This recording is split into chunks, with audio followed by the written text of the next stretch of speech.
Elon Musk has so much freaking drama going on. Elon Musk has a response to this drama, which we'll talk about towards the end. But boy, oh boy, as if you couldn't get to even more madness, first we start with Elon Musk and the SEC. We start with insider trading potentially going on between Kimball Musk and Elon Musk, and the SEC investigating Elon for tweets, to the Twitter deal that's going on, to these rumors that Elon sexually approached a flight attendant on his private jet and allegedly offered her a horse in return for sexual favors. Now, the mainstream media is back at it again, running a story that Elon Musk, quote, engaged in an affair with the wife of Sergey Brin.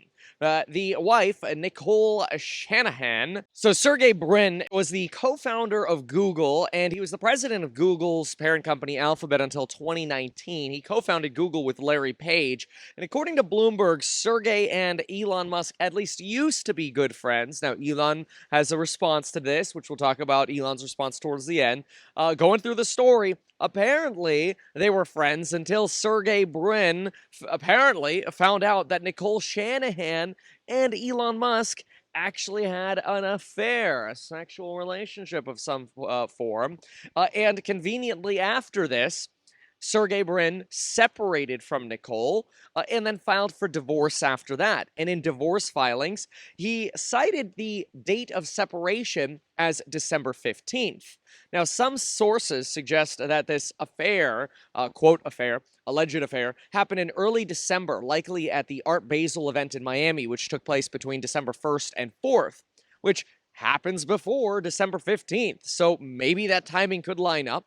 To be clear, Elon Musk was technically single at the time since he split with Grimes again in September, despite them having a baby via surrogate in September.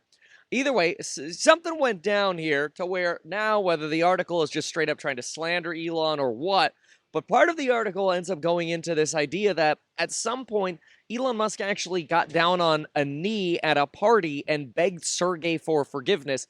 I hate to say it, but as I was reading the article, I'm like, this sounds like a big Wall Street Journal hit piece, which obviously Bloomberg and many other companies picked up and continue to report on. At one point, there was also talk about Brin dumping assets in Elon Musk's investment. I guess at one point, Elon Musk had spent time sleeping at Brin's house. And even going back as far as 2008 during the recession, getting a $500,000 loan from Brin to help Elon Musk and Tesla survive. In return, Elon Musk allegedly gave Brin one of the first Model X's to be released in 2015. So you've got a lot of drama going on here in this piece. Now, of course, to this, Elon Musk replies, and he did give us a heads up that expect in the coming months political attacks on me to increase substantially. Remember, he gave us that heads up, and boy, oh boy, he was not wrong about political attacks coming. But then again, what a great way to kind of plant the seed that, hey, you're going to get a lot of crap about me coming out soon, and then it comes out because maybe you had a heads up that it was coming. Kind of an interesting way to get people to say, yeah, well, Elon warned us about this. We still love him. Look, I love Elon as well. It's very interesting, and we'll talk about my opinion towards the end. Elon Musk replies to this article talking about Sergey Brin's divorce from Nicole Shanahan shortly after this alleged affair, saying that the article is, quote, total BS, that Sergey and I are friends and we were at a party together last night. I've only seen Nicole twice in 3 years, both times with many other people around. Nothing romantic. Haven't had sex in ages. Sigh, says Elon. Someone then suggests, hey, how can we keep the Wall Street Journal accountable here? And Elon says, call them out on it, I guess. Wall Street Journal is supposed to have a high standard for journalism, and right now they are way sub-tabloid. That's like basically calling the Wall Street Journal less good than, say, like New York Post or TMZ. Wall Street Journal should be running stories that actually matter to their readers and have a solid factual basis, not third-party random hearsay.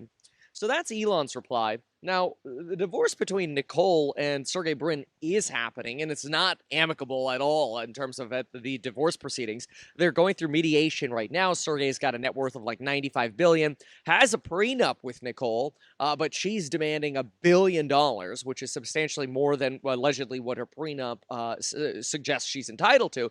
But she suggests, hey, a quick bill is just a fraction of your net worth. So kind of interesting. A few takeaways from all of this. Number one takeaway is even if you have a prenup, you can still get sued over it. We'll see what happens here with Sergey and Nicole. Number two, we kind of as a society, I want to see what people in the comments think. If somebody is single and then they end up, let's say Elon Musk did end up sleeping with Nicole, is that Elon's fault for potentially home wrecking that relationship? Keep in mind that Nicole and Sergey just had a child. Is that Elon's fault? Is that his obligation as a single person? Or should you be a single person and say, no, I don't want to ruin a family dynamic? That is, of course, assuming that that article is true, which it could be entirely false. What do you think about the whole situation? Let me know in the comments down below.